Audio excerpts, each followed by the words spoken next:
Everybody, welcome to this month's question of the month. As you know, every month I answer your questions if you go to yoganatomy.com/my question. This month's question comes from Konstantine. Hello, David. My question is regarding anterior pelvic tilt. There are many different opinions regarding APT and if it is an issue or not. Should there be a curvature at the lumbar region, or the back should remain upright from pelvis until shoulder blades?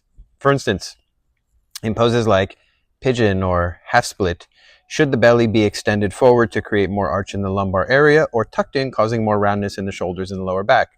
From personal observation, I feel as if I go lower, for instance in forward bend, when I round my back, but that could be a compensation for tight hamstrings or other limitations. How can the problem be identified correctly, and what would you recommend as correct approach regarding the flexibility of the lumbar area? Well, what I would say is you don't really want to focus on creating too much flexibility in your lumbar area. So I'll just start with the last thing. But let's go back up. Let's answer the first question. Can there be too much lumbar curve? Sure, of course there can be too much lumbar curve. We call this, an over lordosis or excessive lordotic curve. But here's the thing. Just remember that some people have this as a natural occurrence, like that's their genetics, that's just how they're built. It's a possibility. Others, it's because of, and you kind of allude to this, muscular tension. You can have tight hip flexors or arguably weak hip extenders creating some of that. And if you go above, then you're talking about abdominal muscles and back muscles. And so basically everything above in the front and below in the back, hamstrings, abdominals, are working together, just like erector spinae in the back of the spine, along with the hip flexors in the front, are working together. All of these need to be in balance for the pelvis to be in its quote-unquote ideal place for an individual.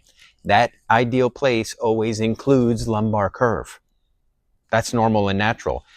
I think there is a tendency to overdo the posterior pelvic tilt in yoga. Some argument for the spine needs to be straight in order for the energy to flow and all this stuff. And, sitting upright and being, erect is important, but you're never going to make the spine perfectly straight anyway. It's designed with curves.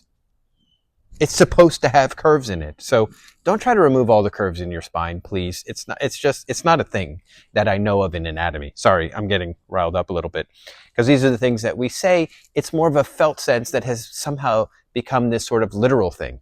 Sitting upright, straightening your spine. Not literally, but in the felt sense of things, you're straightening your spine. So when you get into postures, as you mentioned, like pigeon or half split, just remember there's this sort of like back and forth play going on. And of course, as soon as you take a leg back, the front of your pelvis is being pulled down and under, which is anterior pelvic tilt. So it's natural when you do that, your lumbar spine is going to have more curve in it. Should you fight it? You could argue fighting it. The other way of looking at it is you need to open your hip flexors more. The more flexible the hip flexors are, the less the pelvis is going to get pulled under. Same thing is true as you identified in reverse. Let's say the problem is too strong of a posterior pelvic tilt when you do your forward folds. What do? You loosen your hamstrings. As you loosen your hamstrings, your pelvis is then able to do more of an anterior pelvic tilt and go back towards neutral. Okay? So I think I answered your question. Hopefully I did. If you've got a question, anybody else out there watching, go to yoganatomy.com/my question.